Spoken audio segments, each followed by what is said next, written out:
অবশেষে দেশের সকল নন এমপিও শিক্ষা প্রতিষ্ঠান এমপিও করার ঘোষণা দিলেন অন্তর্বর্তী সরকার। আসসালামু আলাইকুম সম্মানিত ভিউয়ার্স, যারা নন এমপিও শিক্ষা প্রতিষ্ঠানে কর্মরত রয়েছেন, যারা নন এমপিও শিক্ষা প্রতিষ্ঠানের শিক্ষকগণ রয়েছেন, তো আজকের এই ভিডিওটি তাদের জন্য। আজকের এই ভিডিওতে আপনারা জানতে পারবেন নন এমপিও শিক্ষা প্রতিষ্ঠান এমপিও করা নিয়ে অন্তর্বর্তী সরকার যে আপডেট তথ্যটি দিয়েছে কিছুক্ষণ আগেই, এই তথ্যটি আমরা বিস্তারিতভাবে দেখিয়ে দেব। তার জন্য অবশ্যই সম্পূর্ণ দেখার চেষ্টা করবেন, তাহলে সম্পূর্ণ বুঝতে পারবেন। আর যারা একেবারে নতুন যুক্ত হয়েছেন তারা অবশ্যই চ্যানেলটি সাবস্ক্রাইব করে ভিডিওটি শেয়ার দিয়ে রাখেন, যাতে আপনাদের প্রয়োজনীয় সকল গুরুত্বপূর্ণ আপডেট তথ্যগুলি সবার আগে পেয়ে যান। ভিউয়ার্স, আমরা কথা না বাড়িয়ে মূল আলোচনায় চলে যাব। আমরা প্রথমেই দেখিয়ে দেব যে ঘোষণাগুলি দেওয়া হয়েছে এমপিও করা নিয়ে। এখানে দেখতে পাচ্ছেন যে 1089টি স্বতন্ত্র ইফতেদায়ী মাদ্রাসা ও এমপিও ভুক্ত হচ্ছে, ফাইল প্রধান উপদেষ্টার স্বাক্ষর। স্বীকৃতিপ্রাপ্ত 1089টি স্বতন্ত্র ইফতেদায়ী মাদ্রাসা এমপিও ভুক্ত প্রতিষ্ঠানের রূপান্তরের সিদ্ধান্ত নিয়েছে অন্তর্বর্তী সরকার।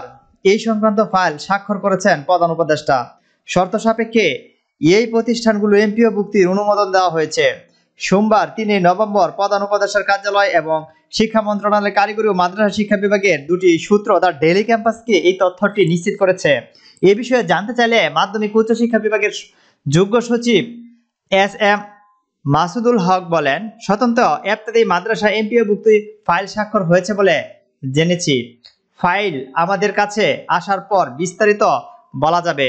নাম প্রকাশে রাখার সত্ত্বেও কারিগরি ও মাদ্রাসা শিক্ষা বোর্ডের এক কর্মকর্তা বলেন, আমরা 1089টি স্বতন্ত্র ইফতেদায়ী মাদ্রাসা এমপিও ভুক্ত ফাইল প্রধান উপদেষ্টার দপ্তরে পাঠিয়েছিলাম। এই ফাইলে প্রধান উপদেষ্টার স্বাক্ষর করেছেন। এক্ষেত্রে বেশ কিছু শর্ত যুক্ত করে দেওয়া হয়েছে। 1089টি প্রতিষ্ঠান এমপিও ভুক্তির প্রজ্ঞাপন করে জারি হতে পারে এমন প্রশ্নের জবাবে ওই কর্মকর্তা আরো বলেন, প্রধান উপদেষ্টার দপ্তর থেকে ফাইল শিক্ষা উপদেষ্টার দপ্তরে যাবে, এরপর তা আমাদের কাছে আসবে। শিক্ষা উপদেষ্টা দেশের বাহিরে রয়েছে, আগামী 7 নভেম্বর আসবেন। প্রধান উপদেষ্টার দপ্তর থেকে ফাইল আসার পর আমরা চেষ্টা করব দ্রুত প্রজ্ঞাপন জারি করার জন্য। তো দ্রুত প্রজ্ঞাপন জারি সহ এমপিও ভুক্তি করা নিয়ে 1089টি প্রতিষ্ঠান ইতিমধ্যে চূড়ান্ত করেছে অন্তর্বর্তী সরকার। তো পরবর্তীতে আরো কোনো এমপিও নন এমপিও ভুক্ত প্রতিষ্ঠান এমপিও ভুক্ত করা হবে কিনা সেই রকম তথ্য জানতে অবশ্যই আমাদের সাথে থাকুন এবং চ্যানেলটি সাবস্ক্রাইব করে ভিডিওটি শেয়ার দিয়ে রাখুন। ধন্যবাদ।